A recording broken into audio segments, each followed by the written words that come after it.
Good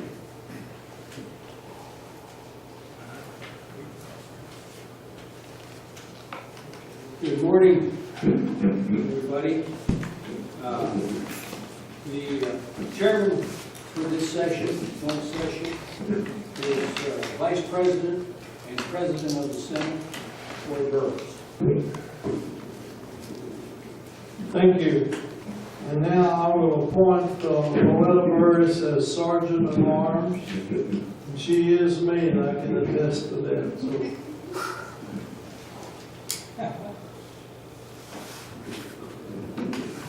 And I think she cares.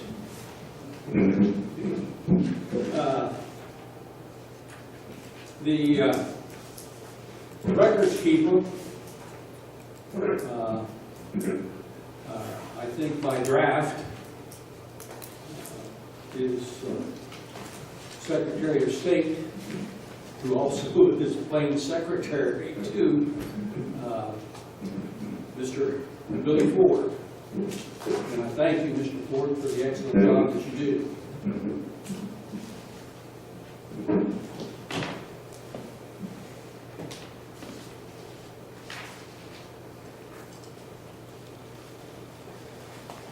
Okay. I want to welcome all guests. We appreciate you coming. It's nice to have you here. This is a session of the Congress, and during discussion, preference is any agenda item that we are discussing. Certainly, the members of the Congress have the right to speak first. If none of them are speaking up, well, then you are invited to share your comments if you wish to do so. I'm going to ask that, number one, that the Sergeant of Arms come around with a sign-in sheet. And I will ask that you sign in or consider signing in. The reason is we would like to have contact information for you that we don't share. Okay? We don't share it with anybody. But we'd like to be able to contact you with information from the Republic of Texas. Okay? We in the Republic of Texas know that the only way we can win our freedom and liberty back and have constitutional representative government is by actively participating as a Texian. We're not going to get that by voting. If you noticed in the voting in this last de facto election, I noticed in my hometown newspaper they gave the total vote for each person that was on the ballot in Brazoria County. And it was amazing that all the Republican candidates had almost the exact same number of votes. What does that tell you? It tells you everybody's voting a straight ticket. And that resulted in our land commissioner for the state of Texas winning, so that he can give away more to the United Nations for Texas. And so we're asking you all as guests to consider becoming Texians, and don't be afraid to ask us any questions about what we do and how we're doing. And so I would ask each of you, and I'm going to start over here, to take the microphone, stand up, introduce yourself, make a comment about where you're from, and what got you here. What got you to come to this meeting?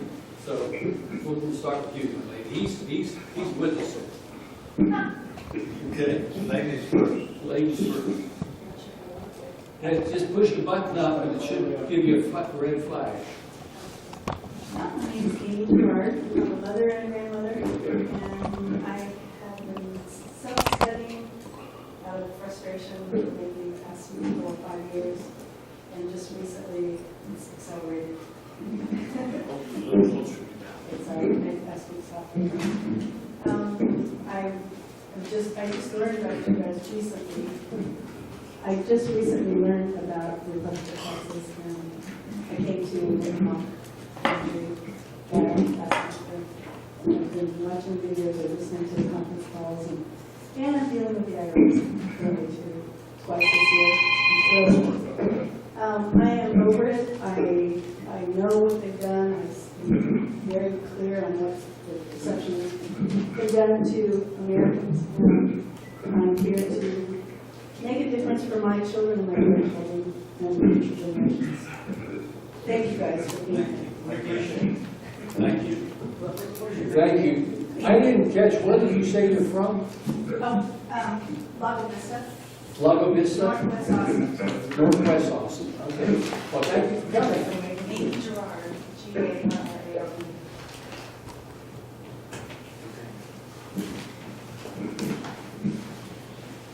It's ready to go.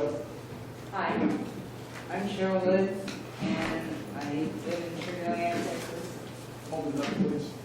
I live in Sugar Land, Texas. Let me ask you, if anybody's speaking, you have to hold these mics pretty close to your mouth in order for it to pick it up. These are very directional and they're focused. I don't know what's causing this feedback, whether it's my microphone or David's. It may be David's.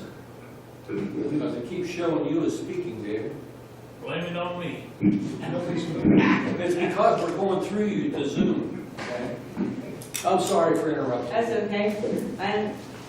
I'm Cheryl Woods, and I live in Sugar Land, Texas, and I'm here because I've been experiencing a lot of loss of privileges and rights with the United States taking over all of our freedoms, and also having trouble with the IRS, and I'm tired of them just taking whatever they want and taking all your privileges away. How'd you hear about us?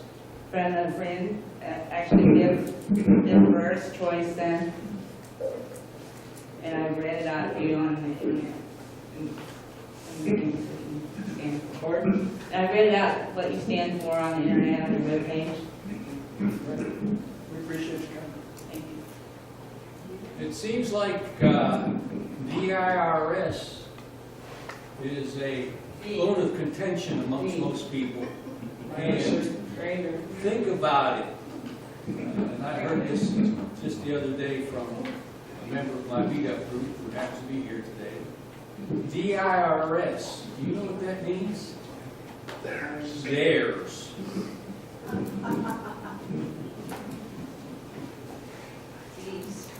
Anybody else? Yeah. You do more. Oh, me? My name is Shannon Holmes, from Houston, Texas, Harris County. I'm here today. I don't know much about this particular organization and what we're doing, but I'm learning. So it's a bit to take in, it's a lot. But Rich, here brought me here, and I'm excited to learn more about you guys. Good to have you. Thank you, Richard, for inviting me. My name is Greg Lincoln from Waller, Texas, and I come here with my brother, and he had me wanting me to read stuff about y'all for a while, and I haven't had time to do so yet. But so I'm here with him and seeing what we can all do. Thank you. What did you say the first name was again? Greg, G-R-E-G, yes. Thank you, Greg, and thank you, Kevin, for dragging him along with you. No, I drug him. Oh, he did? Okay, good. Well, now I know who to call if he's not showing up for me. Yeah, because he ain't gonna answer his phone. I did too, didn't I, Bruce? I answered my phone. Yeah. He's just don't answer to his brother. Yeah. I guarantee you. Okay.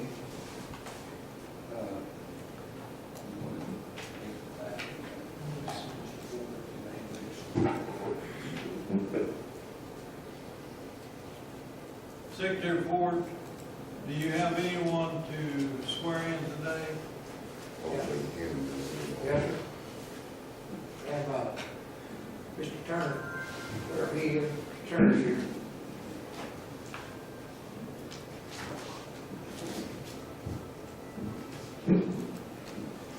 He's here. You want to swear him And let me get my paperwork together. in? Okay, well, I'll come out there and hold the Bible for you if you want. Okay.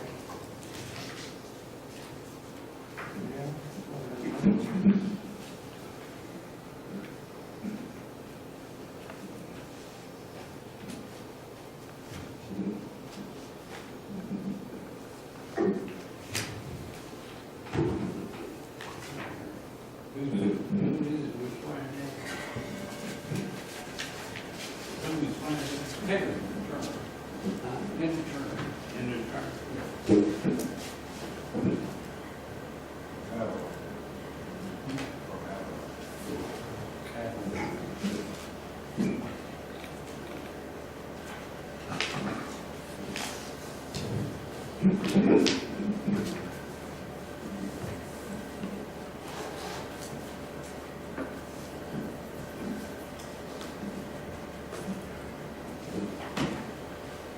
Okay. Go this way, Mr. Turner. Are we being recorded? Yes. Video? Over here. Mr. Fern is taking care of that. Okay.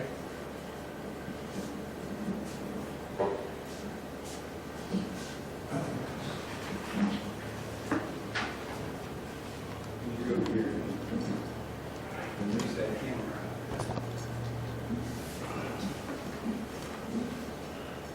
Mr. Turner, in reference to the Republic of Texas Constitution, Article 5, Section 2, is amended by Amendment Article 2, except as provided in the 1836 Constitution.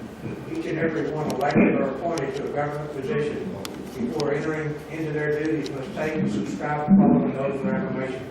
To wit, state their full name. Are you willing to take this oath? Proper answer is, I am willing. Section 3, every person who shall be chosen or appointed to any office of trust or profit shall, before entering on the duties thereof, take an oath to support the Constitution of the Republic, and also an oath of office. Since you've been appointed by Mr. Branham to this position as representative of Bear County, we have a special election that'll be tallied on the 13th, which you won't have to do this again once you do this, but you'll be elected. All right. With all that said, are you willing to take this oath? I am willing. Then repeat after me. Put your left hand on the Bible and raise your right hand. Then repeat after me. I, Henry Wallace Turner, Do solemnly declare do solemnly declare by my own word and hand, by my own word and hand, without reservation, without reservation, to the people of Texas, to the people of Texas, that I will faithfully execute the duties that I will faithfully execute the duties of the office of Representative Bear County, Bear County, and to the best of my abilities, and to the best of my abilities, preserve, protect, defend, and obey and obey the Constitution the Constitution and the laws and the of laws the Republic of Texas. of the Republic of Texas. So help me Almighty God. So help me Almighty God.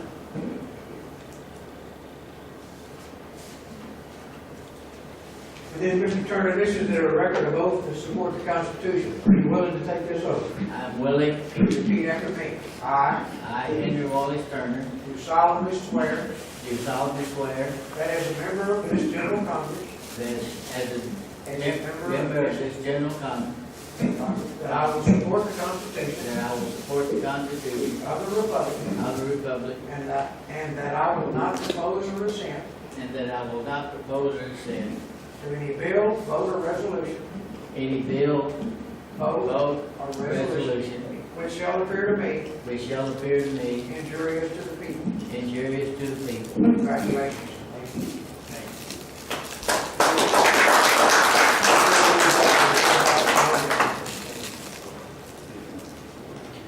We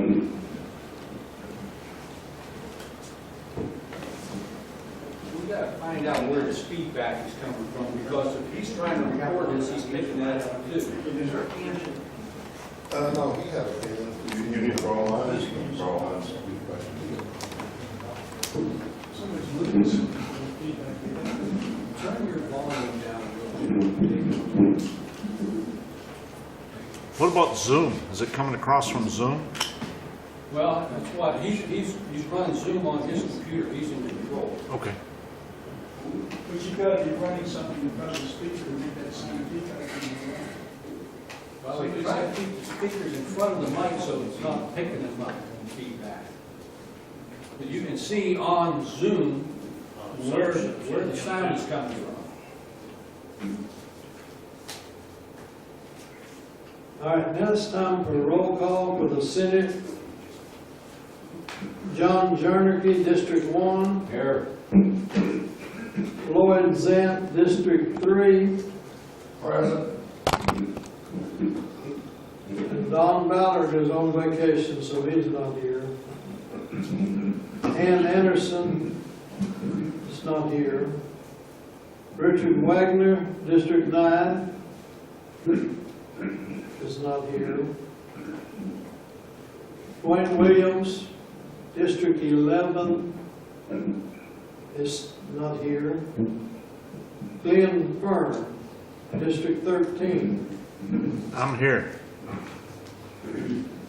Glenn is here. We have 3 out of 7, so we do not have a quorum.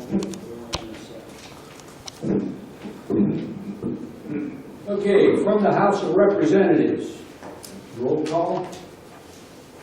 Tom Bailey, Brazoria County. Here. Thank you, Tom, he's on Zoom. John Bernard, absent and unaccounted for. Bruce Bullock, Brazoria County, present. Barry Brooks, Nacogdoches County. He's not here. He's not here. He said that he sent me a response that he wasn't going to be, but he's absent. Marcus Jamal Harris, Brazos County, absent. Francisco Nieto III, Travis County, absent. David Sparks, Fayette County, Present. present. Kevin Wynton, Austin County, present. And adding to this, Henry Turner. Henry Turner is present, right? Yes. Yes, sir. Bear County. Bear County. So, we've got 1, 2, 3, 4 out of 1, 2, I get 5.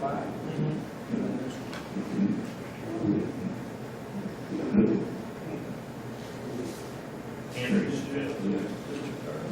Got to check. Tom, you, me. Oh, I didn't, Kevin. so we've got 5, so the House does have 12.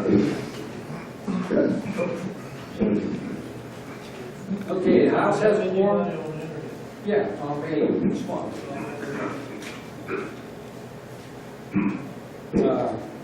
Okay, next item on the agenda is the minutes that were distributed to you earlier this week. And you had an opportunity to review them. Is there a motion to approve them as sent? I'll make a motion to approve. David Sparks makes the motion to approve. Is there a second? I'll second. Lloyd Zant is the second. Point is, they can't vote, but the House can. We'll get it out of the way, and then it'll be up to y'all and the Senate. Huh? Yeah, he's president, isn't he? But he can't vote. I don't think it's an issue. Okay. somebody wants to challenge that, you're welcome to it. I don't think it's an issue that somebody that's present can't vote. He's, by being present, he's got the opportunity to vote. Okay. I'm going to call for a vote then. Any comments on the minutes? Is there anything that needs to be corrected?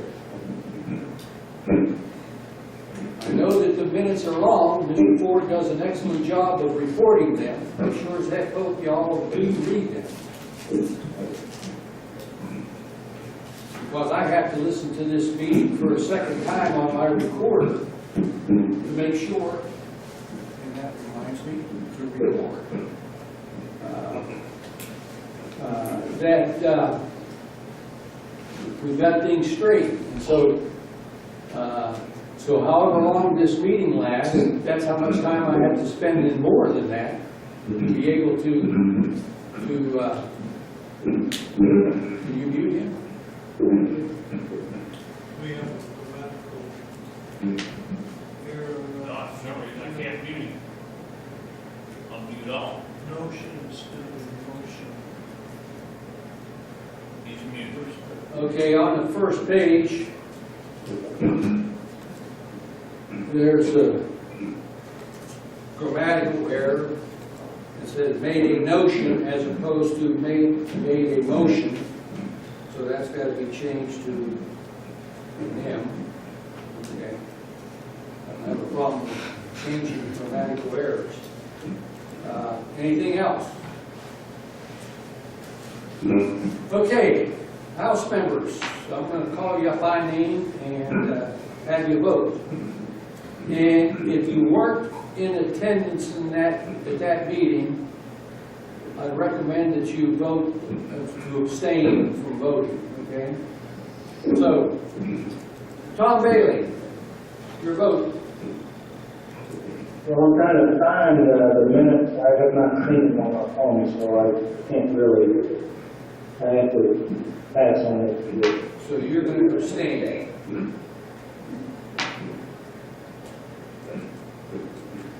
Okay. Well, I can't vote. I'll get the echo back now. I can't vote because I'm chairing this part of it. So,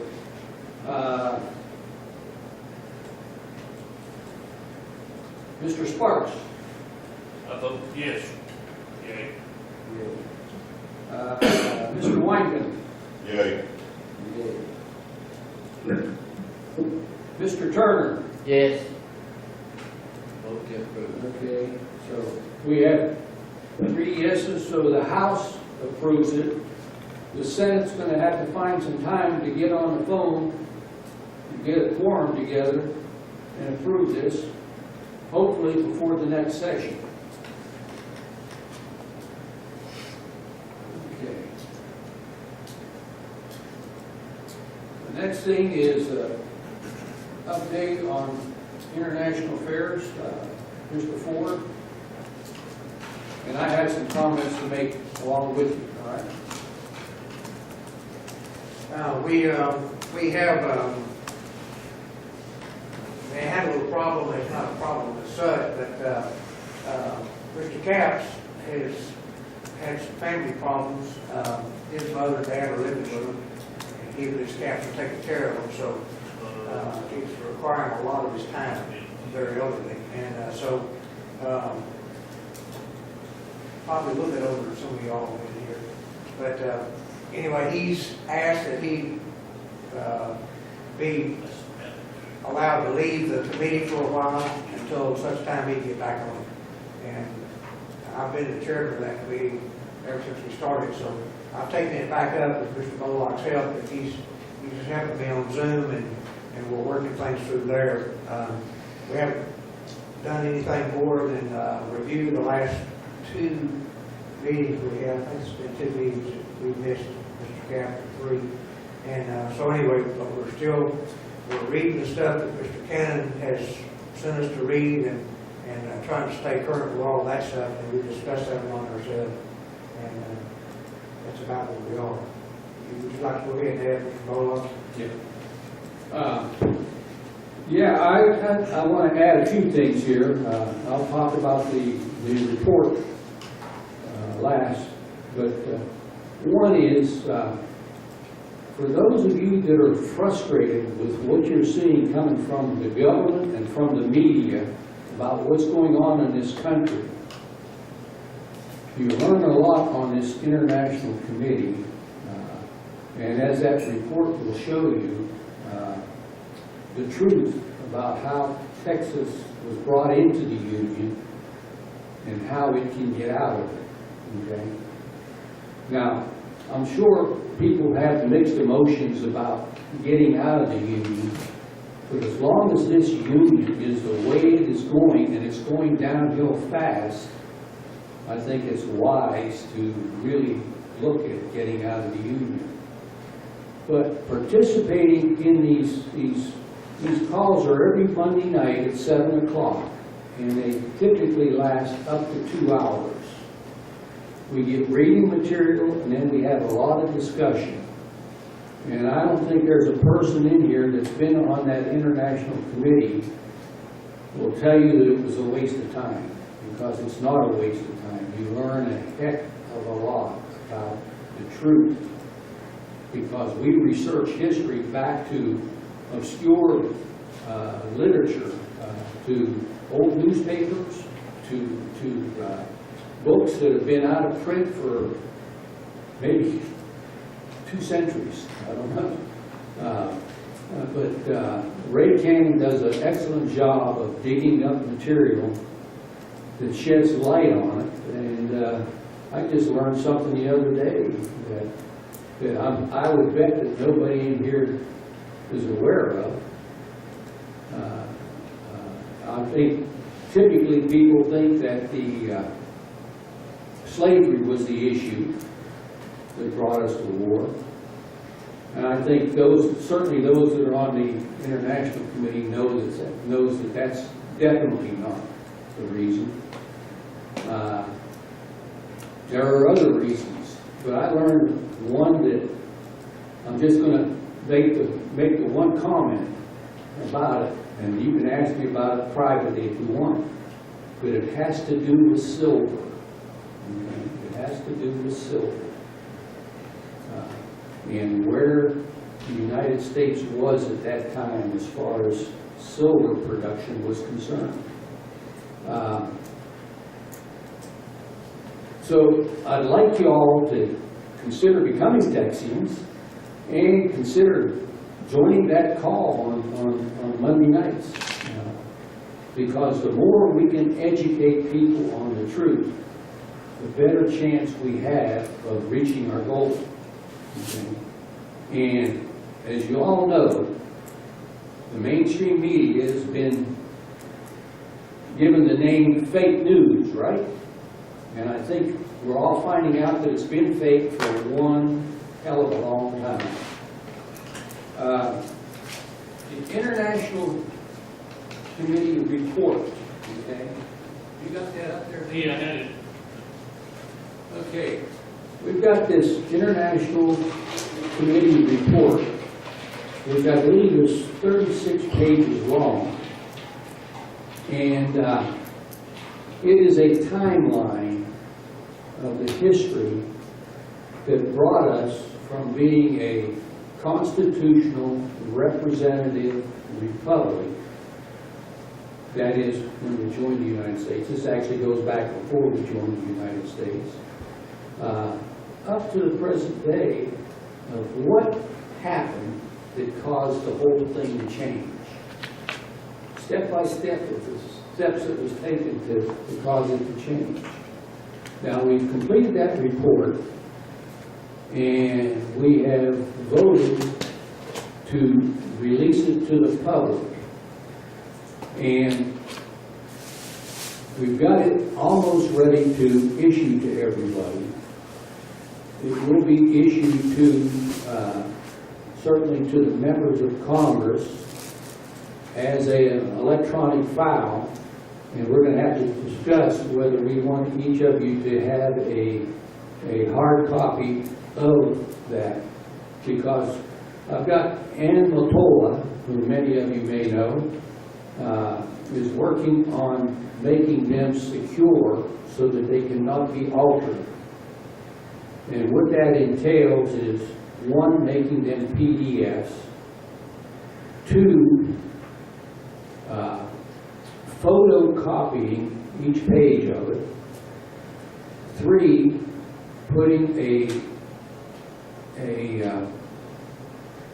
in essence, a affidavit of truth or a notarized document, a common law notary in there.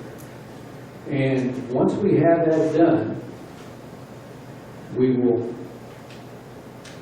make a copy of that, and we will take that to a statutory notary and have them notarize that, so that we've got the notary of both of them. And it will be very difficult for anybody to copy that and make any changes to it that could paint the Republic of Texas in disfavor, okay?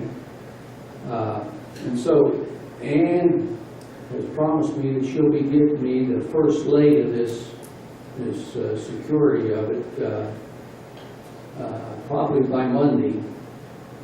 And as soon as I get that from her, we will have 2 Texians that have read the document verify that it's true and correct, okay? And then we'll get that photocopied again. And then take that to the Texas notary and have them notarize it. And then we'll make a photocopy of all of that. And we have to talk about whether we want to pay for copies of all of that, hard copies of it, for all of Congress and all the administration of the Republic of Texas, or whether they'll be satisfied with there's some reason that Ann thinks it would be a good idea to have hard copies out.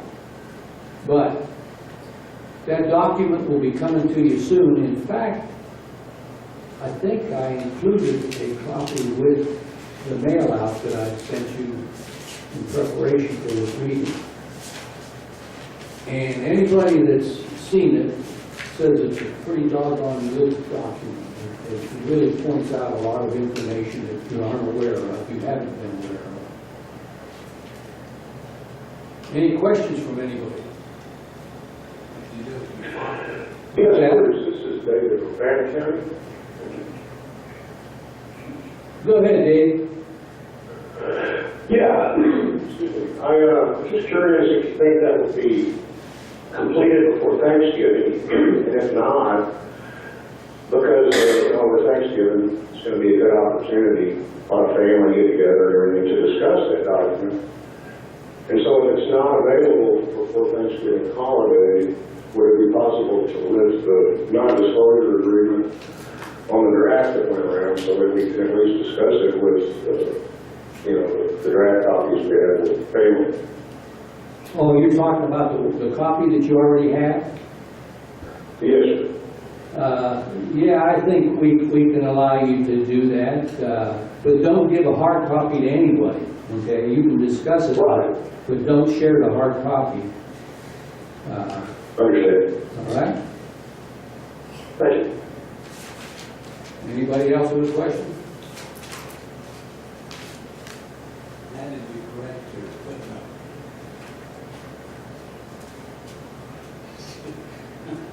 I can't tell you the number of hours I've spent on this thing, much to my dismay, and some of you know why, okay? But the footnotes kept coming up with the superscript number in size 7 font, which some of you older folks, not including me, can't read. Your glasses and your eyes are not strong enough to decipher what that is there. It almost looks like an asterisk. And so Ed asked me to change it to a 9. I had already changed it to a 10 when I sent it to him. And he came back with an email to me that said, you know, can you change that 7? I can't read it, you know. And so, or that size 7 font. I said, I already did that. So I went and opened up my copy, and sure as hell, it was changed back to a 7. Now, I don't know how that happened, but, so I went through again and changed everything to a size 10 font. And I believe that's what stays on there. I believe it stays on there as a size 10 font. So I don't know what I did differently, but it worked that time, all right? Any other questions? Yeah, you said there's a phone call. You should get a microphone when you speak, so that the folks on Zoom can hear the question. Anytime you want to speak, you must get a microphone and get somebody, get my attention or Troy's attention to allow you to speak. Okay, you said there's a phone call on Monday nights at 7 o'clock. Is that open to anybody? I haven't even heard of it. Well, the Monday night phone call is a Zoom international committee session, okay? It's a 2-hour meeting of the international committee. If you are a Texian, you can do that. You can get on that call. If you're not a Texian, we'd rather not have you come on because we don't want to necessarily divulge this information out there to where other people in the public could have access to it. You know, I was very concerned about issuing this report the way it was, because all those footnotes tell you exactly where we got the information, and my concern is with the security of the U.S. government, the feds, they may want to go and destroy that information, and then we don't have a leg to stand on because we can't prove what we're talking about. So I was very concerned about putting those footnotes in there. On the other hand, putting the footnotes in there shows you, look, this is the source. If you want to question it, you can go check the source. So putting the footnotes in there was the end result. We put them in there. But if you are a Texian, if you give me your name and your email address, if you put that on there and say you want to attend the international committee meeting, put it on that sign-in sheet, then we will send you a Zoom invitation for you to join us.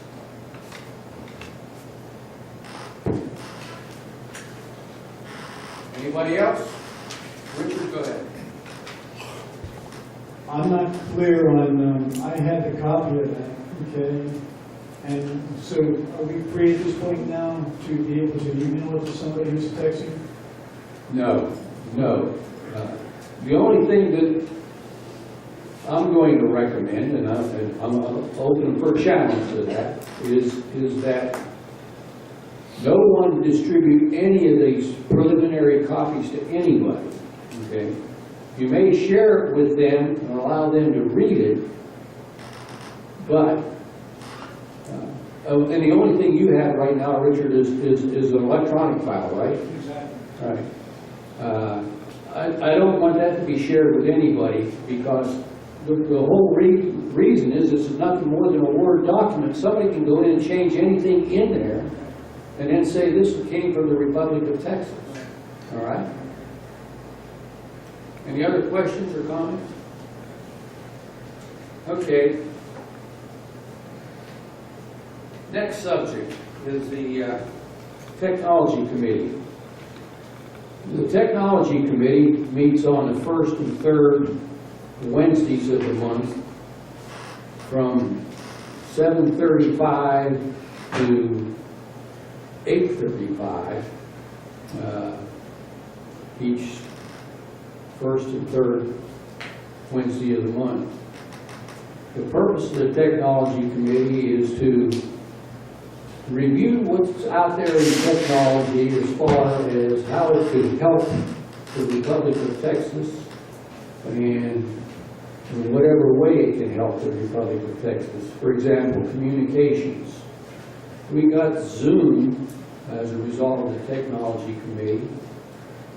We got the Republic of Texas currency, I believe, as a result of the Technology Committee, and issuing that silver, gold, and copper coinage, or medallions, as we prefer to call it, because if you call it coins, pretty soon they'll be saying we're counterfeiting. And so, those are two things. Communications is a big deal, and trying to do something that's going to help us promote the Republic of Texas out there to the general public. Now, the Technology Committee typically would like to have people that join that committee that have a little bit of a background in technology, particularly computer knowledge, how to use a computer. Okay, that's probably one of the I wouldn't say basic requirements, but it's certainly if you're not computer adept, you can't do very much research out there to find out what's going on. So we're looking for more people now. Ann Matola, the one that I told you about, that she's currently securitizing this international committee report. She teaches adult education classes. She said primarily most of the ones that she teaches are veterans of the military. Okay, and am I getting feedback when I turn this Yeah, way? I have to mute everybody. Okay. And she has classes on Wednesday nights, okay? And so, at our last session, I asked Ann if she would join the Technology Committee. And she says, I'd love to join it, but I can't because I teach class that night. So she asked me if it would be all right if she joined us online while she has her class in session, and for her class to participate. She says her class is up to speed on a lot of this stuff. They're familiar with what's going on in this country and the politics and the economics of that. And she says that they could learn something, and we could probably learn something from them. They could probably add to it. So this past Wednesday, we invited them to join us, and there was only 2 there that night, but 2 and Ann. But Ann has got and any of you have been to a meeting where she has attended this meeting know that she's always got some good input for us, always has, ever since the first time she met with us back up in San Marcos. And so we've got Ann now that's going to be joining us each Wednesday with her class, and we'll see what develops from that. But otherwise, the Technology Committee has not been very active lately. And that may be because of the leadership of it. I happen to be the chairman of it. By default, I've become the chairman of it. And I just do not have the time to go out and do any kind of research that would be beneficial. So I'm hoping we can get some younger folks in there. Because the other thing is, most of these, I'm going to say gray-haired old men, are not that savvy using a computer. We got one over here, the former president, who every time he got on that thing, he'd like to throw it out the window. So, Glenn, did you want to say something? Get a mic.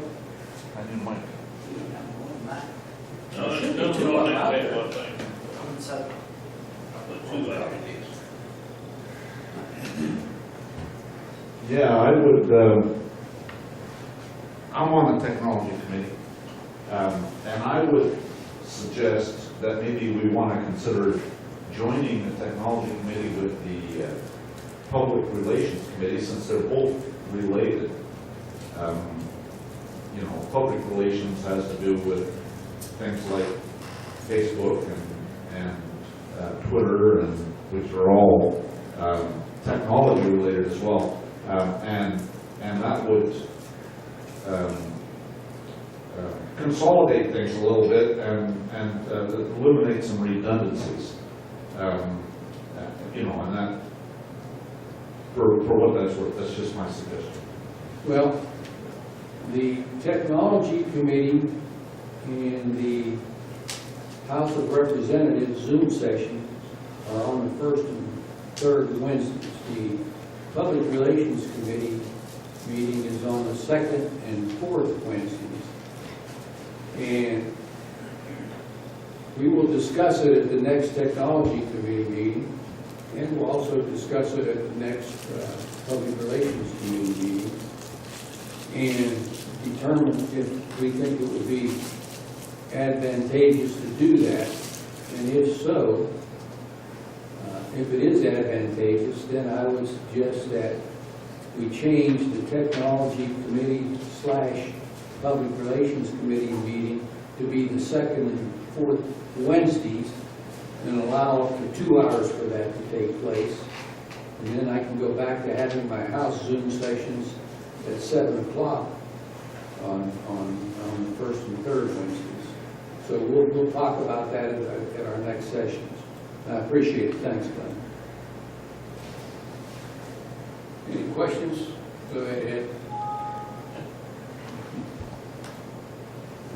I don't have a question, but I'd like to ask the Congress for a motion to take we got two websites. One website we don't use. You click on it and it automatically takes you to our main website. I've been requested to ask for that other website, which we don't do anything with, but we do pay for it every year, to let the General Assembly people start putting their common law court meetings on it and training people in common law. Use that site strictly for that. And I would need Congress to vote to release that website since we pay for it. And then I'll talk to the Chief Justice that's trying to, or wanting to do this, and make sure that they have somebody that will run it, and we're not going to pay for it, you know. They'll have to do that. But we want to keep access to that, just in case something gets on there that we don't like. And I was going to check that out before trying to go to them. But the House is the only one's got a quorum here today. If someone would make a motion for me.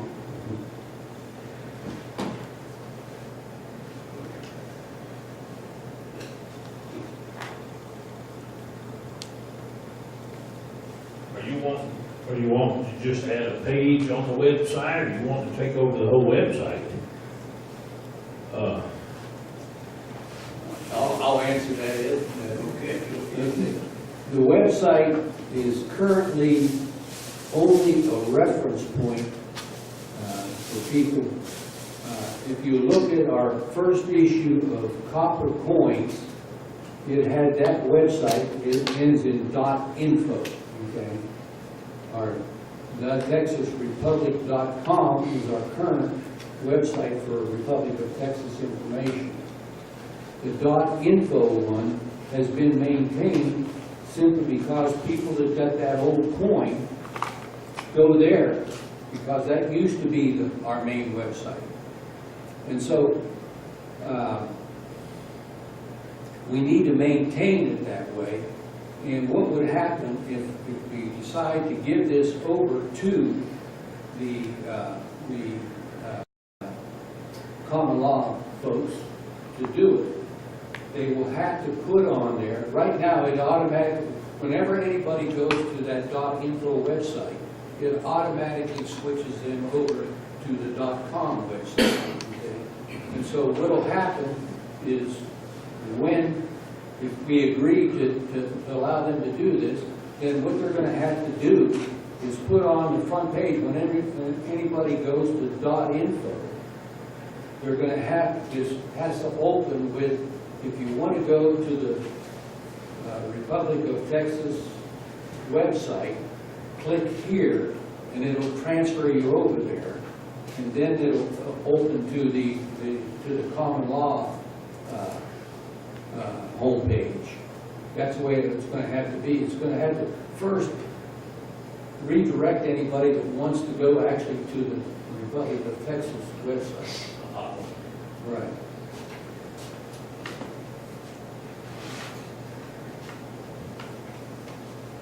Okay. Okay, I got a message here from a chat message from David White to everyone.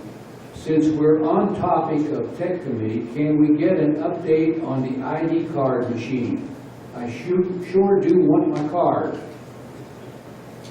Mr. Ford, have you gotten the We're gonna cover that.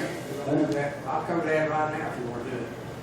Who's that? I'll cover it now if you want to do that. Okay, go ahead.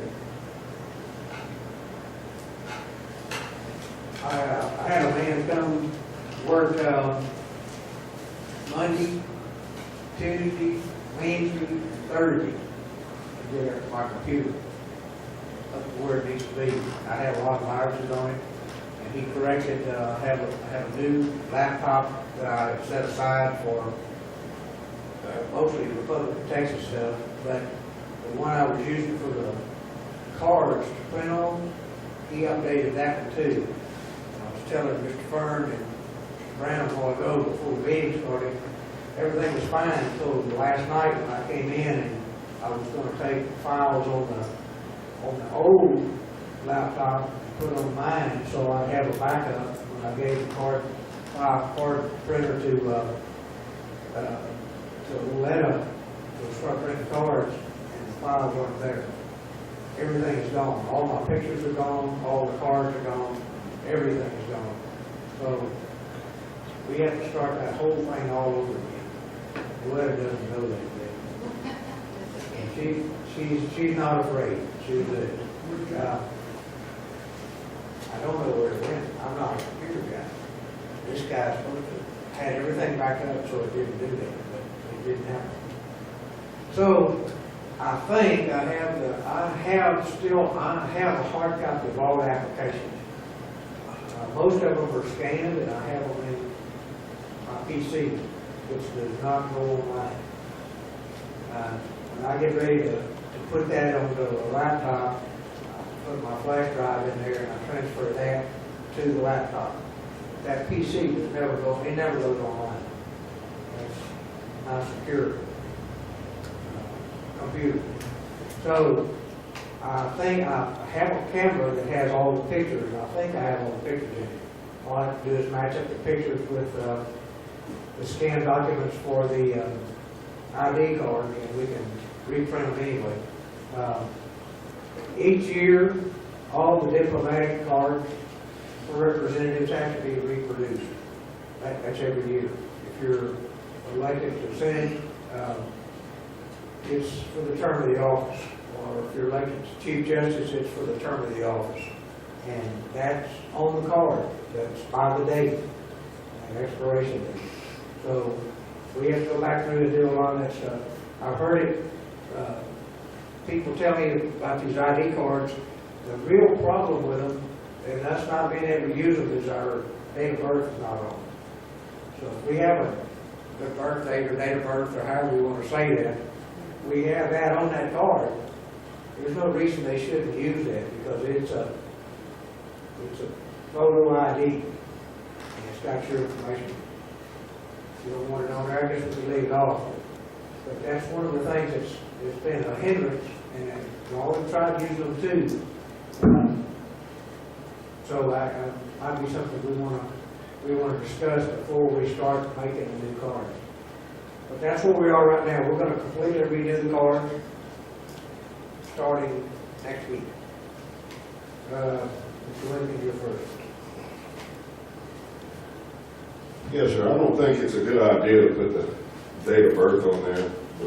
I don't want it on my card because that gives them, there's no firsthand knowledge of that birth date anyway. And that just gives them a way to look up my real identity, and I don't want them knowing my real identity. That's just my belief.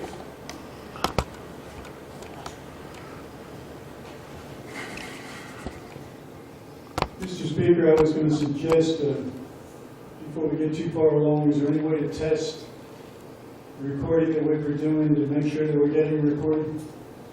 Is this a good time to do that? You're talking about his video? He's doing it with two different cameras there. I hope one of them is working. Well, I don't know. Glenn, do you want to stop it to check it? Well, actually, with your camera, I think, that's a known. It's been recording before. With mine, I think there was some that I missed that did get recorded, but it's recording now because I can see the seconds ticking by. So it's telling me how long the recording is. But between the two, his is recording for sure. Okay. Yeah. And so I'm not worried about that. And with mine, actually his is better resolution than mine too. So it'll produce a better video.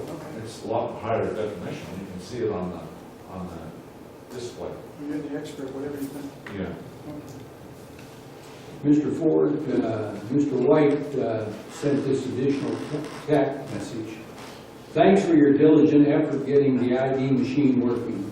We understand the issues. I'd like to add one more thing. I can't remember who I was talking to about date of birth and birth date. There's a big difference. If we back our time up 9 months, actually I got to Texas before the 3rd day of April of 1947. When does life begin? It begins at conception. No. It doesn't.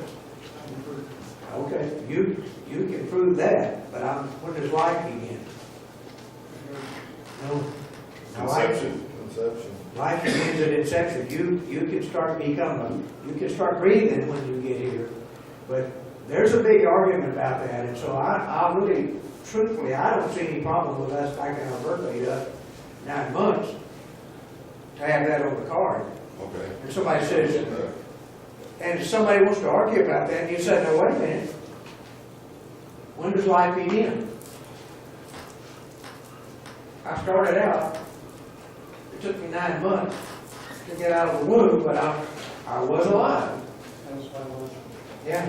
Yeah, but Mr. Ford, but if you do that, you back it up 9 days, 9 months, and they figure out how you did that, they'll know your actual date again. I don't care, it doesn't make a difference. But I don't want to know that. Well, they don't know if you put down their birth date, and they don't know whether you're talking about the date that you came outside your mother, or the date of conception. They don't know which one it is.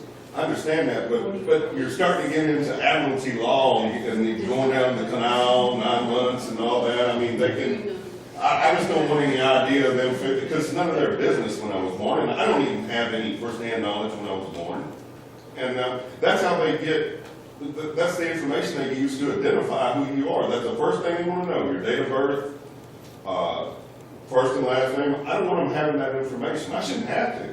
In the real Republic of Texas, you didn't have to have ID cards to begin with. There was never any ID cards. Well, there wasn't for anybody. That's my point. If you have to have an ID card, I don't want them tracing who I am. It's none of their business who I am.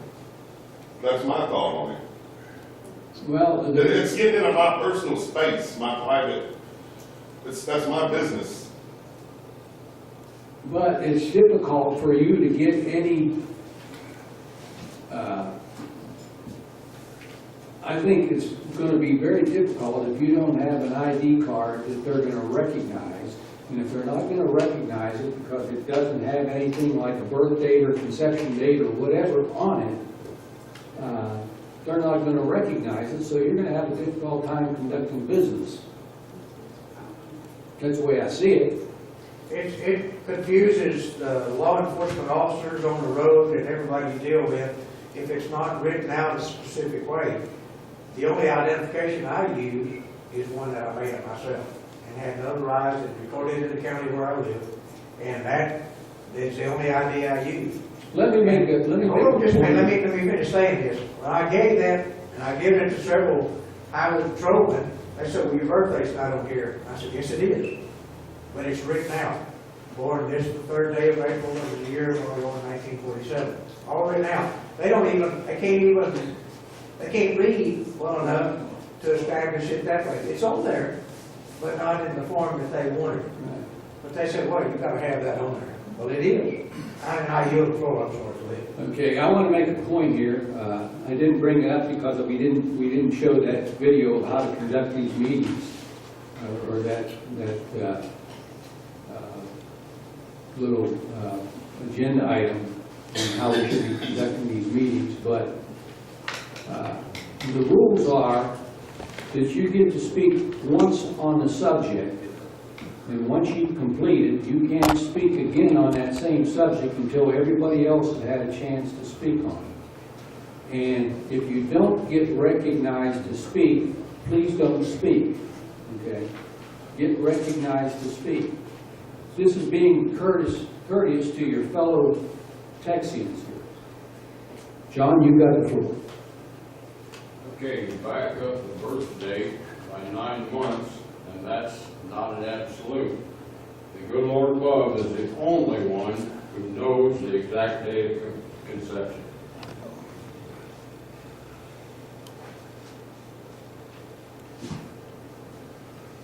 Mr. Furman.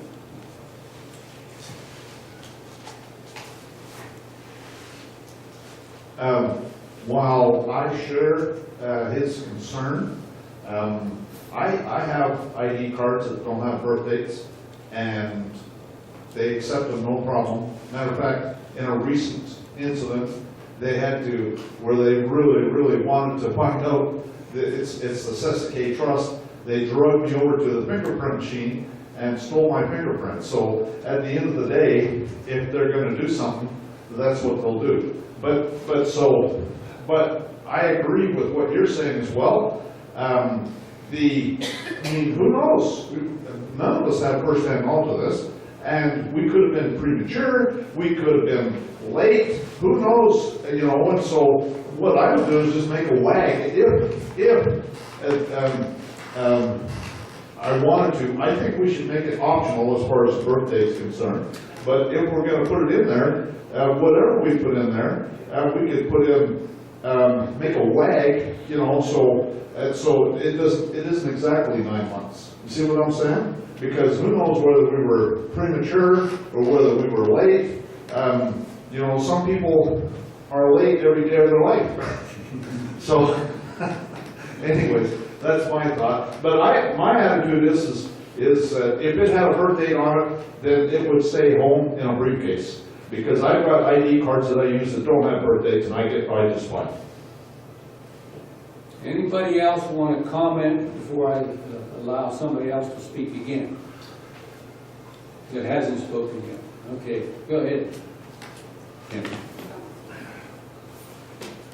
Okay, why don't we do this is just a thought, why don't we do the ID cards? The Secretary of State will have it all on the record, correct? So why don't we make the birthday when we join the Republic? And then whoever joins the Republic, let that be their birthday. Because then that way, they don't have any information on your true birth date, and they don't need that information. If I did that, I joined the Republic about 5 years ago. This is longer than that. They look at me and the gray-haired 5-year-old. How about that? Well, ask them if they have any first-hand knowledge. No matter what, you're gonna lose the argument. Mr. Ford, go ahead. I don't know if it make any difference or not, but maybe you could leave out the day of the month. I was born in April 1947. What day? Not sure. I'm sure. April 1947. April 1st. Yeah, that's what I was told everybody. You mean they omitted that on my birthday? If they press you, then you could give them an answer, or you can back it up 9 months and say, and just the date of conception, month and year. I don't know. I don't know the answer to it, but it doesn't make any difference. So we can do it either way. If you want your card to work, though, you have to have, and I'm not afraid to tell them when I was born, personally. They got all my information anyway. Any of you that ever served in the military, they got everything about you. So they got your fingerprint, they got your social security number, they got your service number, they know where you live, they got your telephone number. If you got a telephone number, they got that too. They can do all that stuff. Why am I trying to hide? I'm gonna tell them, I'm gonna text you. You need to understand that. I'm not a U.S. citizen anymore. I'm gonna text you. And I'm not hiding because I want to tell you my birthday. This is when I got here. Or this is what you want to, I was born, I started breathing air on the 3rd day of April, so to say, 1947, but I was alive 9 months before that. So I don't know how you want to term that, but we could even maybe put that on there, not date of birth, but when I became a living soul. Isn't that what we are anyway? We're living souls. We're men and women, we're not male and female. That's what they call animals. We're not male and female. Maybe your gender is all right, but we're men and women, we're not animals. So, personally, I don't have a problem with it, but we could leave those out. If you have a problem with it, you want to write that on your ID card, omit, and that's fine. We could possibly do that. But we need to know something before we start, because we're fixing to redo our cards, and that's going to make a difference. Okay, I think we had enough on this subject. We sparked a comment here.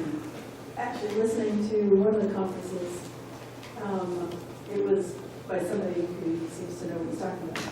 It should be called your born date, because birth is a process. Yeah, You go through whether 9 or 10 months or later. Yeah. So your born date is when you start breathing. That's right. I think that keeps us safe. Yeah, born day. Okay. Date born, sorry. Okay, I'm going to move on to the next subject. Oh, Richard, go ahead. One last thing.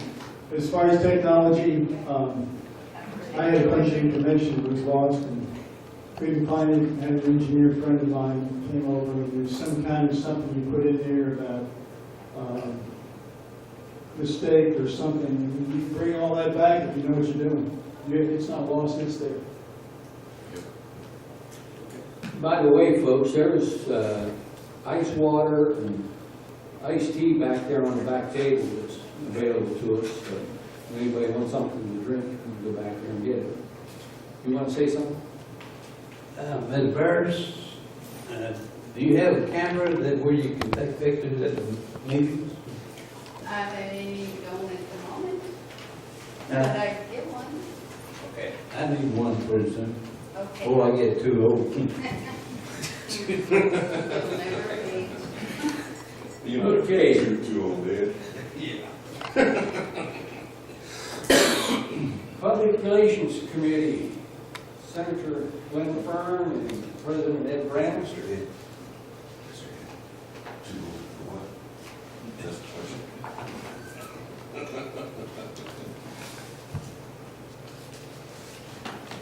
Glenn is the actual chairman of that committee. I have to start it because I have control of Zoom. Okay, so what are you looking for? A report? Yeah. Oh, well, and I actually, I think that we should merge the Public Relations Committee in with the Technology Committee because they're both related and it would eliminate some redundancies and they can both, they're both, the purpose of them is for public relations, even the technology, you know. And so that's basically, one of our dilemmas actually is getting young people involved. And actually, the Technology Committee sounds like we're gonna have some young people involved. So that's gonna, if we can get these young people to help us with the public relations end of it, then that would, again, kill two birds with one stone. And that would free up Speaker Bullock, you know, for a couple meetings a month, which I'm sure that he's meeting to death. I was speaker and I was meeting to death, and I wasn't doing near as many meetings as he is doing. And so, you know, anything we can do to alleviate his burden, I think would be appreciated on his end as well. But so, again, it comes, you know, that's pretty well my report.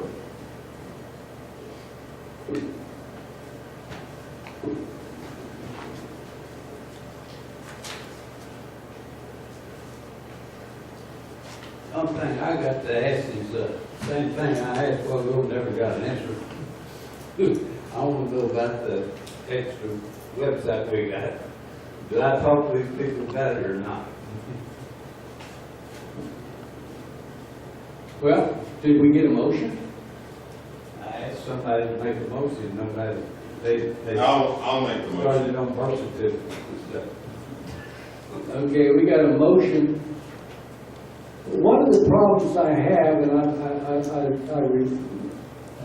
discussed it at the last session, is having a motion being made to take some kind of action and not having anything in writing, and it's subject to misinterpretation of what was intended with that motion. And I believe it is proper to have a written motion. And what I would suggest you do is, during the lunch break, write up that motion and then present it, and, or you read it, and have somebody say, okay, I make a motion that we do exactly that. Okay. Can we do that? All right. This way, right. Okay, so Sit down.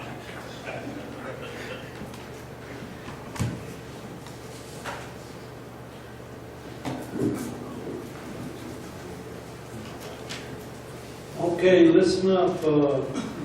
President Branham has some important things to talk about with our lack of jurisdiction that so many of us in here have already got our information back and got this completed. And there's several others in here that are interested in it. So I'm going to turn the mic over to President Branham. Okay. We started studying and doing jurisdiction, pulling jurisdiction against the IRS last August. Not this past August, time before. We've been running, hosting a conference call the second and fourth Tuesdays since that time. And we got bunches up on YouTube's about these calls. Glenn Fern, after a call, I'll try to send it all to him, and he turns it into a YouTube. And so we got a whole record of the year past, of what we've been doing. The fellow up in Dallas that I worked with, it's been about 3 weeks ago, I guess. He got a call from a judge that he retired judge, and that judge, he was for. He told him, says, somebody in Dallas area is running the IRS crazy. Would that happen to be you? And he said, sure is. He ain't scared of nobody. So anyway, they're about 600 cases behind. There's only one court that all our paperwork goes to, and there's thousands of people now all across the United States done this. It's the most simple procedure you ever thought of. It takes about 15 minutes. And I would say 90% of them work. You end up with a court order that states that IRS has lack of jurisdiction. And you put how many years you want on there. And that's lack of jurisdiction for all those years. So there's been lots of people that has this court order now that are getting liens removed from courthouses and stuff. We have a rancher out at Uvalde area. He went in and he had 4 or 5 liens and he got them all removed. When the IRS come back here, he found out, and they renewed the liens. They got rid of the old ones, but they renewed them. In Texas, there's a statute of limitation for 10 years. And if the IRS doesn't renew the liens in the courthouse, or before 10 years is up, that lien becomes null and void. Y'all might remember that. Because I think there's a lot of them out there that is null and void and the people don't even know it. You know what I mean? So anyway, they went and renewed the liens, but they still have their court orders for however many years. And the IRS use the same liens, same years. So they just go back in there and they refile the court order. Another thing about county courthouses, remember, if you've got a lien or something, and you file something on, it goes on top of that lien is dead. Because in a courthouse, whatever's on top of something is a controlling document. And the way I know that is I lost my house one time doing that. I killed all my paperwork that I'd done for 2 years. Just because somebody talked me into filing something else. That became the controlling document. So everything else died. And so anyway, there's a lot of things, you new ones here, if y'all want them. I need your email address so I can send you about this coming Tuesday is our next conference. And we usually start at 7:30 and usually run from 9 o'clock, somewhere around there. So be sure to do that. I had a call the other day from a lady in Dallas wanted to come to this meeting.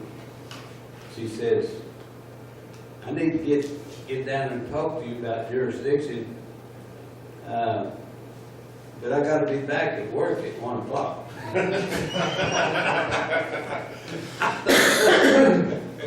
I said, I don't think you'll make this meeting. You know, 3.5 hour drive, that's 7-hour drive. So anyway, I'm still going to get with them, Sandra.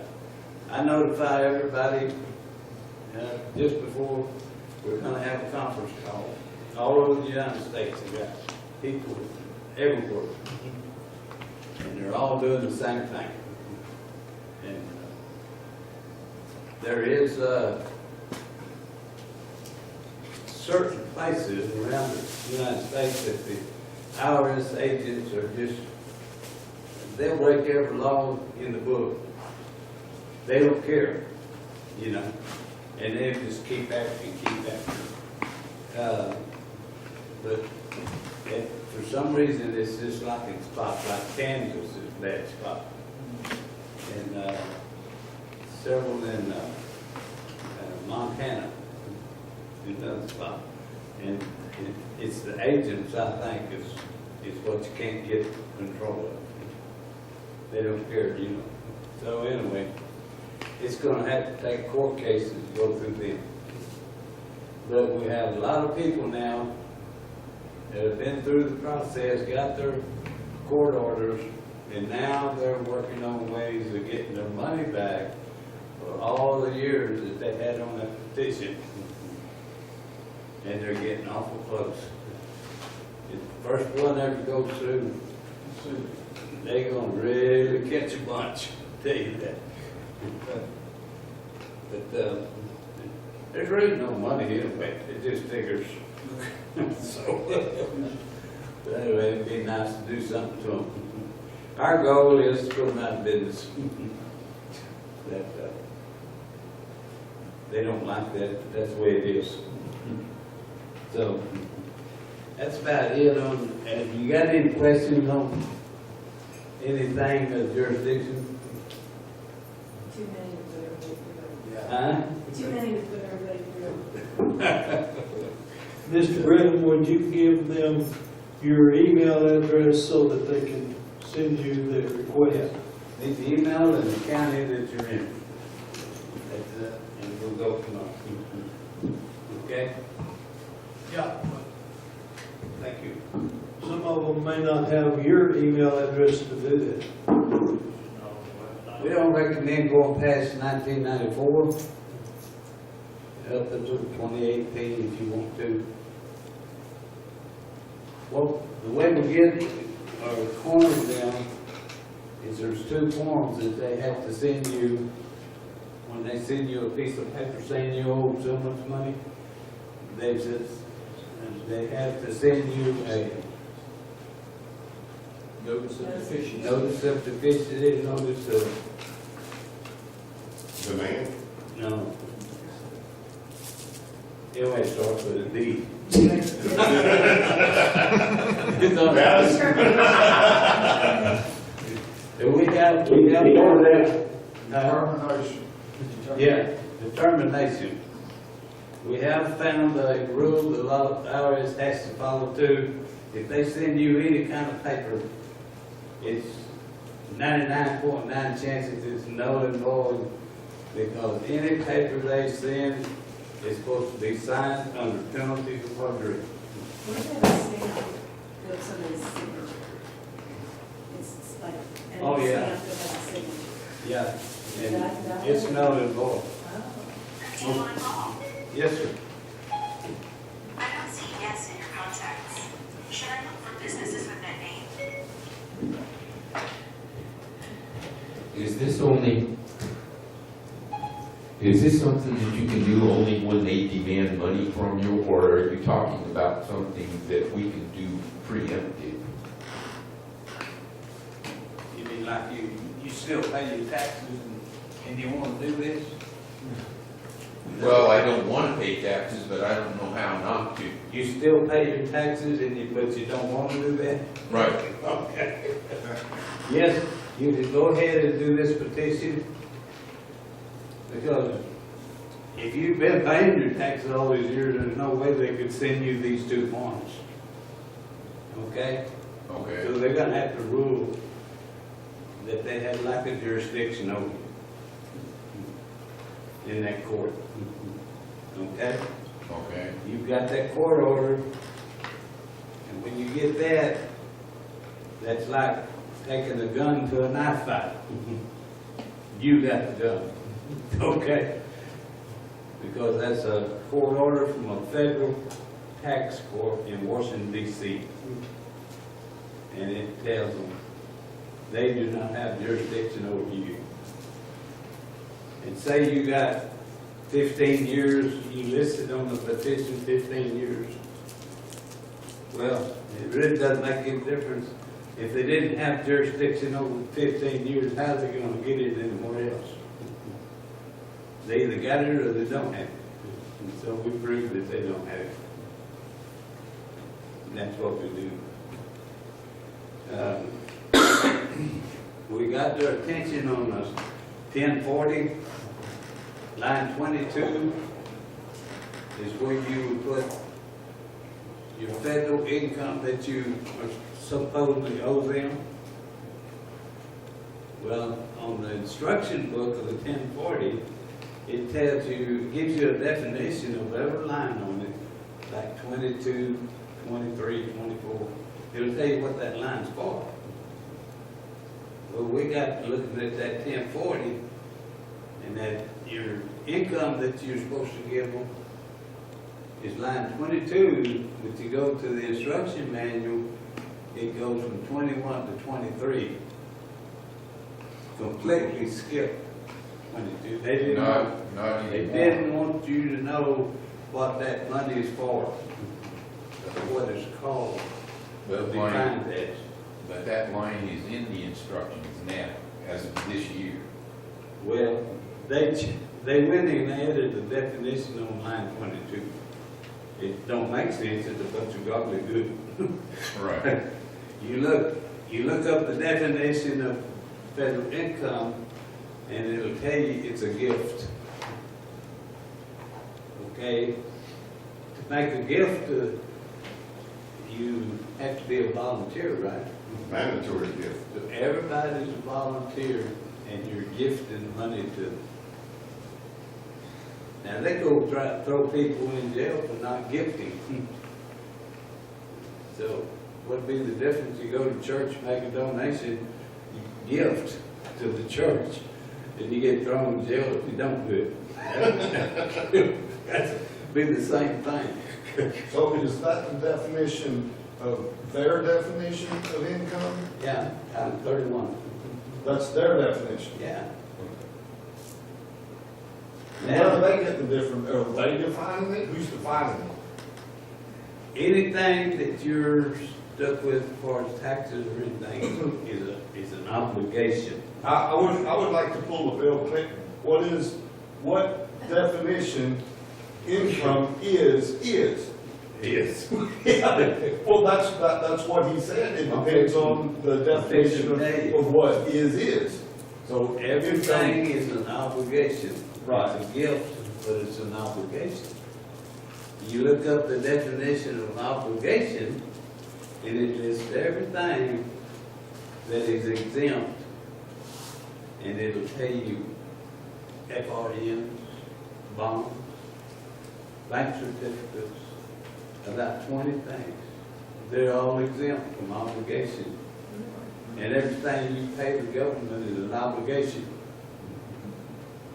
You just voluntarily gifted them that obligation. Well, every time I looked up the word income, Yeah. in every dictionary I looked it up, I've looked in Blackwell's, Bougier's, I've looked it up in several dictionaries, the old Webster dictionary, and as far as what I understood, the definition of income was profit, gains, over. Well, I can imagine Black Law Dictionary what it said. But I'm talking like Title 18 is criminal. Right. This gives you a whole list of everything that's an obligation. It is a criminal charge if you use it. Okay. Do you use FRNs, Federal Reserve Notes? Unfortunately, I don't have any other way to do it. See there? I mean, Just give them all. everywhere you go, if they're opposed to the rules, is a trap. Yes. Because they didn't give us any way out. Yeah. That's what we found out anyway. We're all in a mousetrap. Yeah. We're trying to get out of it. We're on the base and it all ends up to a gas chamber. Yeah, we're working on some things that's gonna get us out of this trap, I think. Okay, that's good.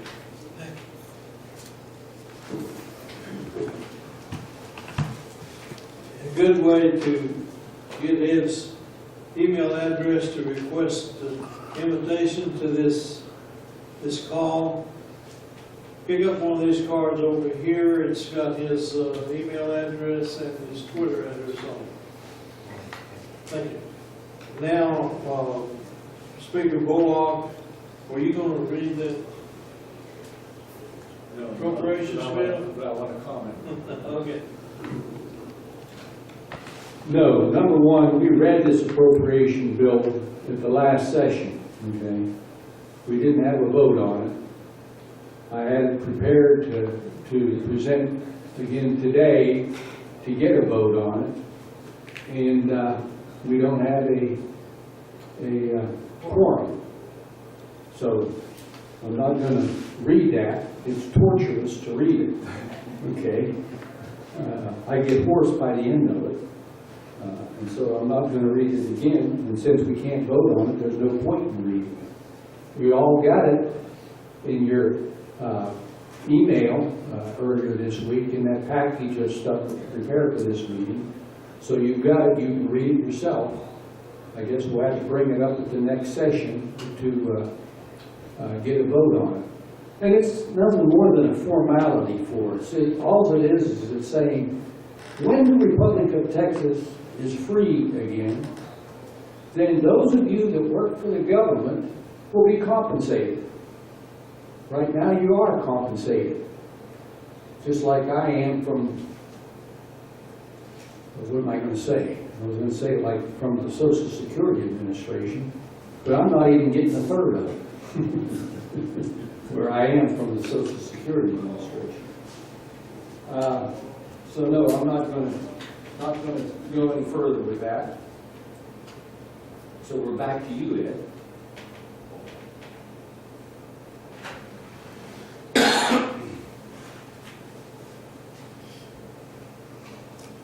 few months ago, I wanted to find out what the National General Assembly was out of Michigan.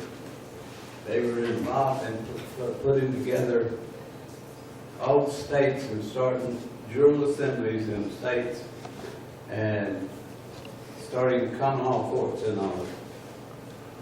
So I started putting together, talking to people, and I've listened to several of their national conference calls, which is on a Thursday night. And that way I only have conference calls on Monday, Wednesday, Tuesday, Wednesday, and Thursday. I need one on Friday. So, anyway, this past Thursday, they had 34 states check in, and they talked about some things that I knew was coming up because one of the main development people that operates that or set it up called me a couple of hours before this call. And I'm supposed to get invited to a special private call, which is going to be on a Saturday sometime, here pretty quick. They are working on some paperwork that they can deliver to Washington, D.C. that will stop anybody in Congress or whoever from getting paid if they do not recognize the National General Assembly. They can't do this until they have the majority of the states set up with the officially open a full-class General Assembly or set up to the common law court. Okay.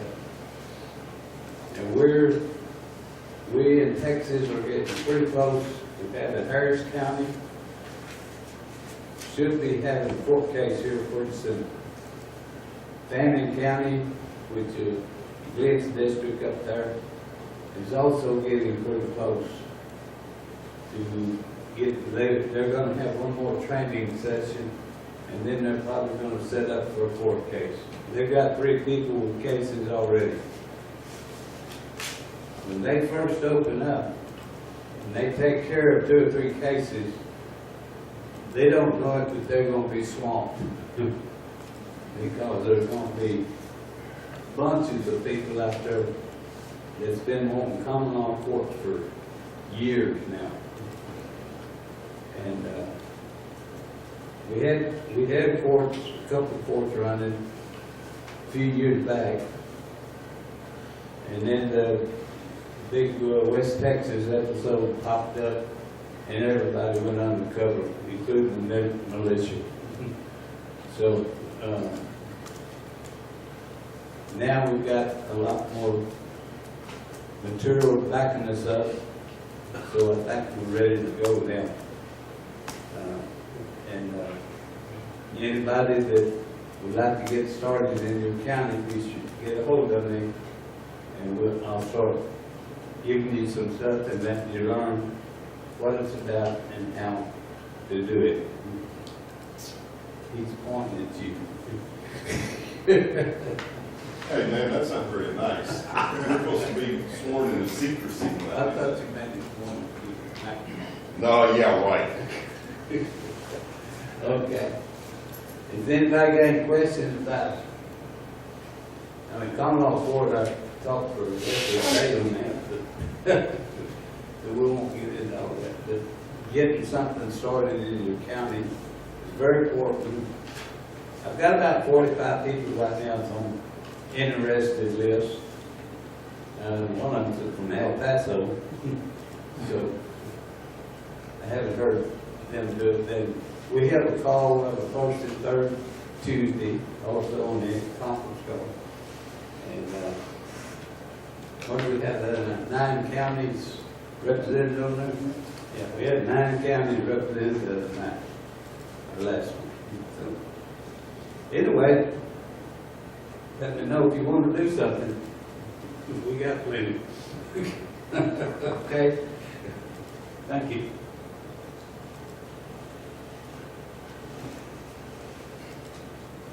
Okay, scheduling the 2019 congressional sessions and venues, okay?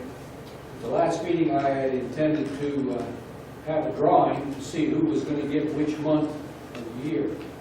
I believe we have 15 sworn in members of the House and Senate total. And one of those members has selected, you can see the schedule up here, has scheduled, she asked for January, and you all agreed to let her have January. Now, she's also got the venue in December of this year, so she's got it 2 months in a row, and she's going to have it at the same place. I, for one, disagreed with that, but you all said it was okay. So I'm leaving it that way. And so we've got 11 months to go, and we've got 14 people, okay, in the House and Senate. That, 3 of you are going to get off scot-free, but 11 of you are going to take the balance of the months. I've got 14 cards here, okay? 3 of them are blank, and the other 11 have 1 month of the year. I'm going to ask John if I can borrow his hat, and then I'm going to stick these in there, and I'm going to go around to each of you in the House and the Senate and ask you to draw a card out of there, okay? And I'm one of those that has to draw a card also. I'll do it last, and we'll see what happens. So, with that, As long as it's not black and white beans.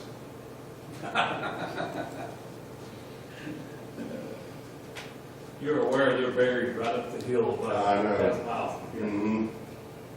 Is that right? I'd like that brewery to get started again. I'd like to taste what that beer used to taste like. But it was pretty good.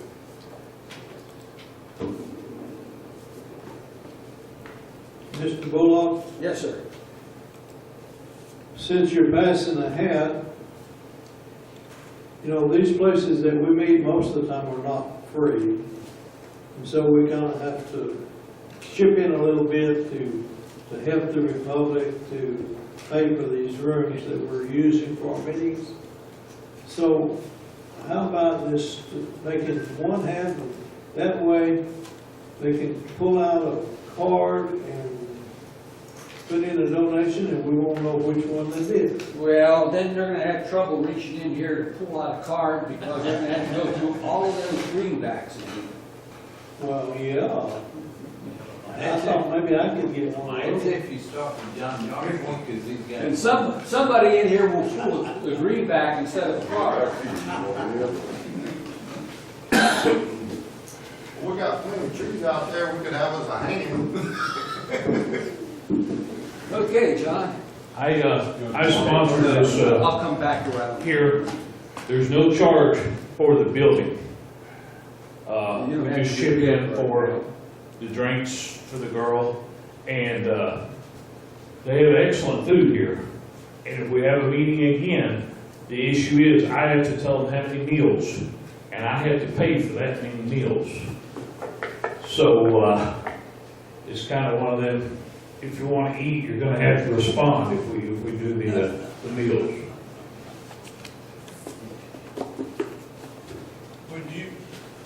Did you say give us one? What? Did you say give us a name? No. But they have really good food, and Bruce. I just need to tell them. Okay. And typically with taxes and all, it runs That means you don't have. about $19. Twist one. And do the same thing for your training sessions. If you want to give me a number, if you're willing to pay for it. There you go.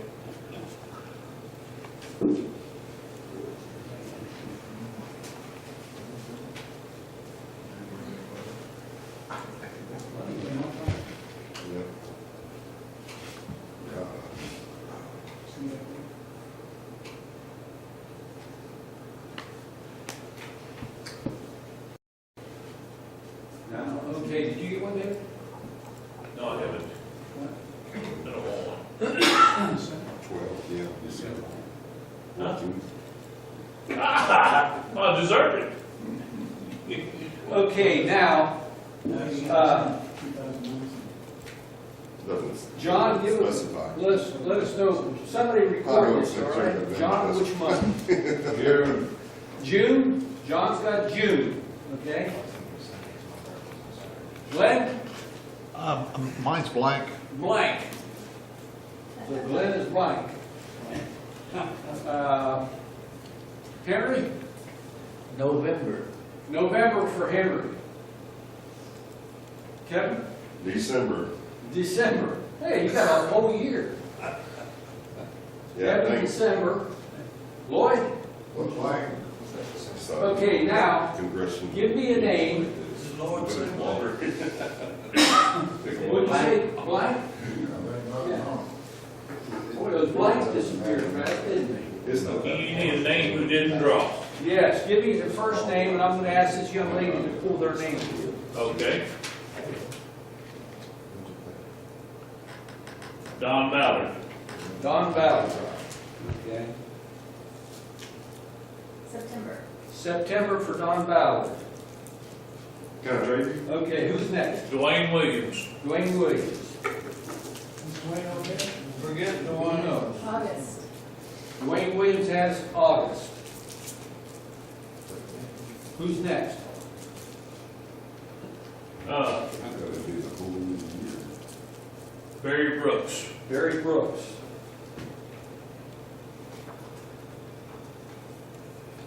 April. April for Barry Brooks. Who's next? April. April. Marcus Jamal Harris.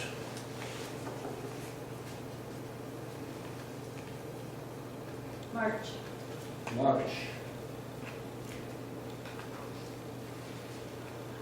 Frankie. Frankie Nieto. May. May. And that leaves me. Notice there's one more besides me. Kevin. No, Kevin's here. Kevin's here. Here, wait a minute, there's two No, now. I already said. Well, What about Tom Bailey? Tom Bailey? Tom Bailey. Tom Bailey, yeah. Tom Bailey. Richard Wagner. October. October for Tom Bailey. Okay, Richard Wagner. February. Richard Wagner has February. Therefore, I have July. That works. I don't think he's right now, Dan. He's right. And I'm back. Okay. Thank you.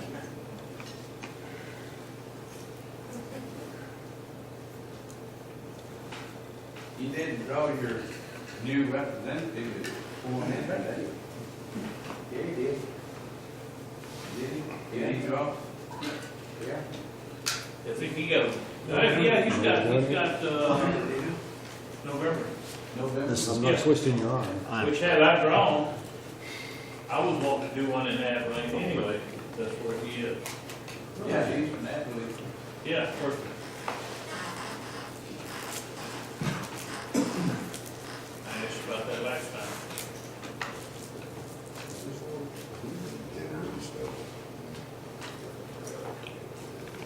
You put 100 in there last time. I only have 20 this time, I'll take a look. That was the smallest he had. Oh, well, you got about that kind of illegal currency. How have you looked out? I've been thinking about opening a machine shop. You didn't have Yeah, right. Yeah. You take it from the treasury? Oh, yeah, right, he'll disagree. He's a plumber. He's a plumber? Yeah, Oh, man, now we know who got the money. yeah. They ain't plumbing before they. They make more money with electricians and machinists put together. We're not air conditioner guys. It's. Y'all are real close It there. goes to air conditioner, plumbing. And then electrician, Yeah, the electrician.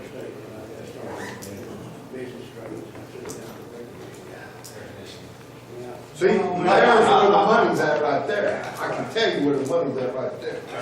air conditioner and plumbing, that's where you make most of the money. You would think electrician would make more. While They we're make no doing, more. doing this, They we make less. need to have the House members to vote Machines on make confirmation of Trey Wagner for Chief Justice of District 7. And so I didn't put it in there. Could I have your attention, please?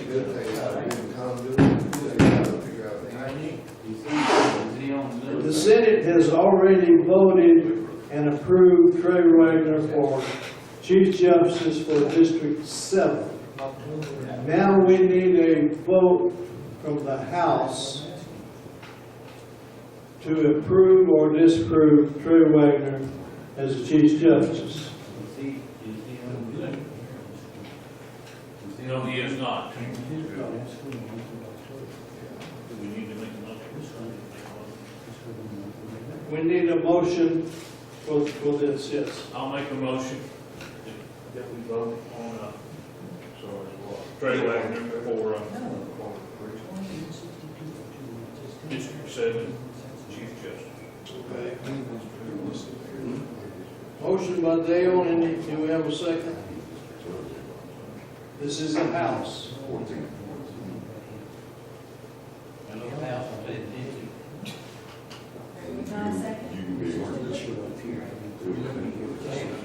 We're looking for a second. This time, I'll give a second. I'll say. Kevin or Tom, either one. All right.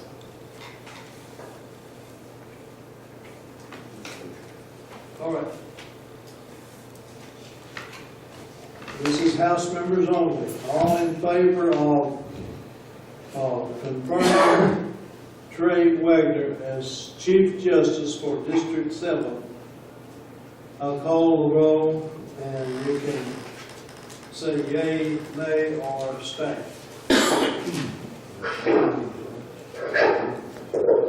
Wait a minute, I got something to say. Here, you don't want to take care of this. I didn't know you were calling for a vote.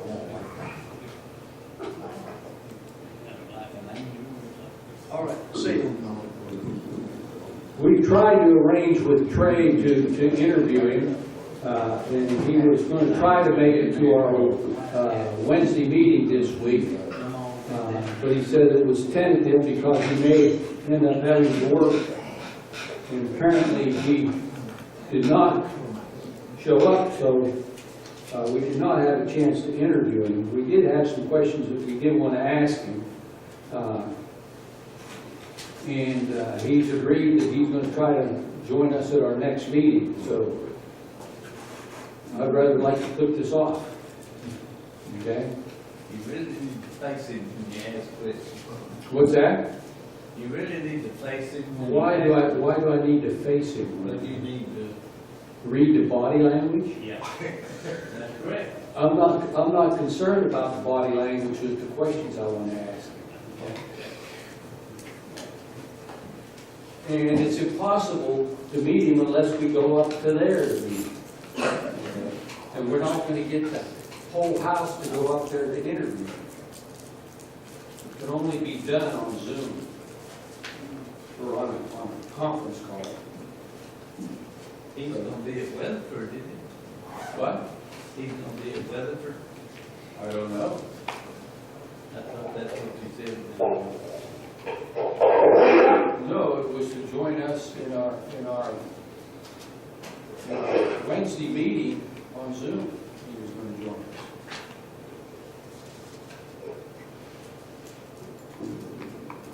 Okay, then, Dale, would you like to withdraw your motion? I made the motion. Would you like to withdraw it since you haven't had a conference with, I thought y'all had already had it, I'm sorry. Try. Okay, motion by Kevin, do you withdraw your second? Yes. All right, then we have withdrawn the motion.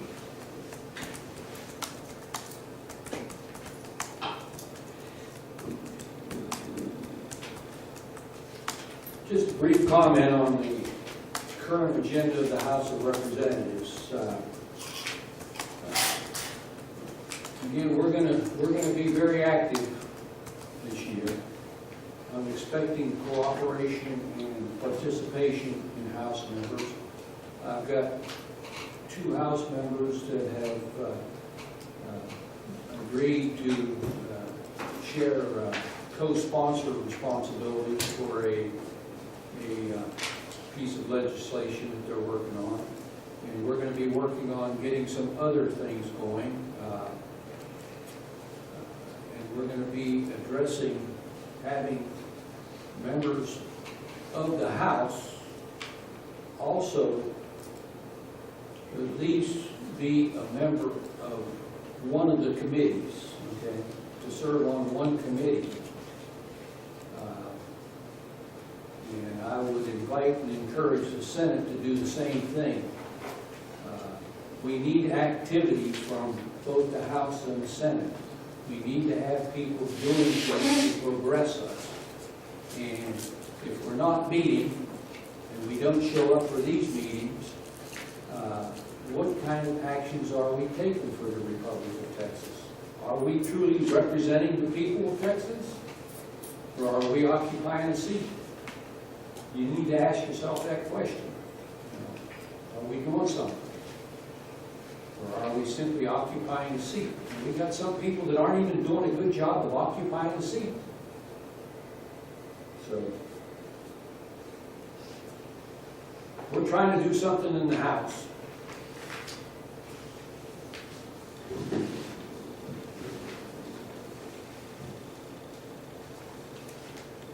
All right, this is all we have on our agenda for the business of the Congress.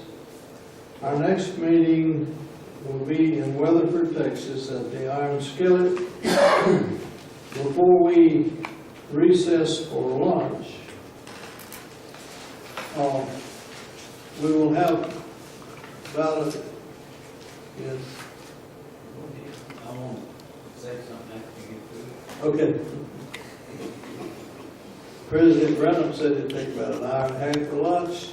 So after lunch, we will have Dr. Bessie Andrews still plan to talk to us. I think you enjoyed it. I think you really wouldn't need to stay to listen to her. Also, if anybody else that would like to talk to the whole assembly, then you need to give me your name after we break here, and we'll make sure that you get a chance to speak.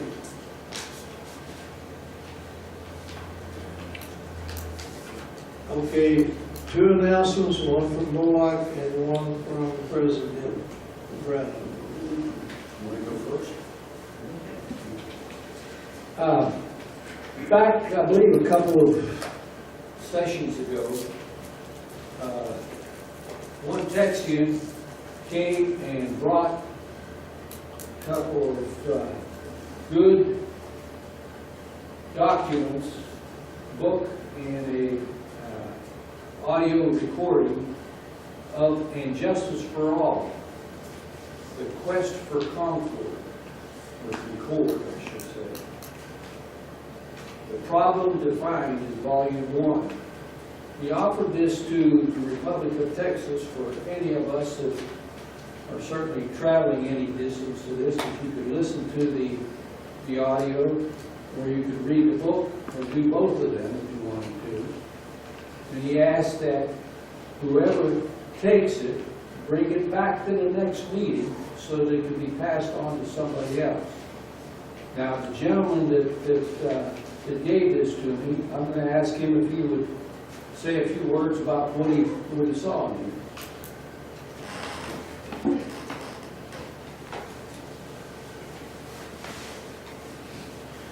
Yeah, I read the book and listened to the CDs quite a number of times because I drive all the time.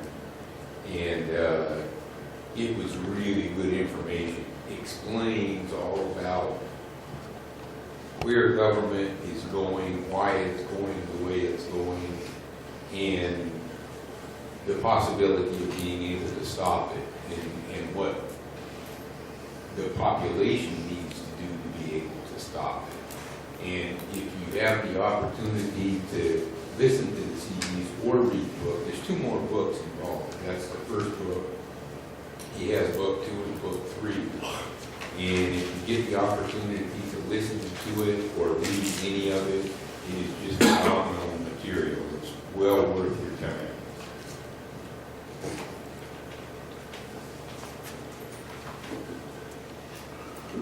Thank you. Thank you. So I will have this up here. If anybody wants to take it and bring it back to the next meeting, you're welcome to come up here, but let me know who you are so I can write it down and I know where these 2 pieces are. Repeat the subject matter. What's that? Repeat the subject matter. It's And Justice for All, the Quest for Concord. Okay? And it's by Orrin Woodward with Chris Brady. Now, these are the guys that, any of you know, Steve Berryman, he's working with them, and I'm trying to, what is it, Life Leadership? Right? Life Leadership, that these people are the ones that started it, this Orrin Woodward. So, it's good information. Tom Bailey and I listened to this on one of our trips to one of the sessions, and I agree. It's very good information. So, anybody that wants first one up here that wants it and have it, just let me have your name so that I know where it's at. Okay, let me say something. That reminded me. My son found a history of Texas in comic book form, an old copy. I've been reading it, it's got a lot of information in it, and I'm in the process of trying to find out if it's still in publication. If it is, I'm going to order most of those things, because it's some information in there that I've been in the Republic since '95, and I didn't know. So whether or not it's true, we'll have to decide for ourselves on that, but it's in comic book form. It's real hard to read, some of the passages, but I'm going to see about getting a copy for everybody.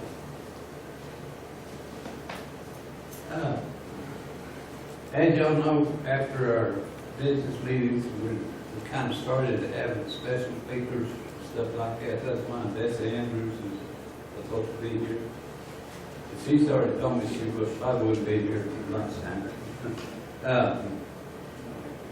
Anyway, if any of y'all know or have appointments with a speaker of quality time, we'd like them to come, and listen. And another thing I'd like to know is how many of y'all would like to have a mock common law trial after one of our meetings? Raise your hand.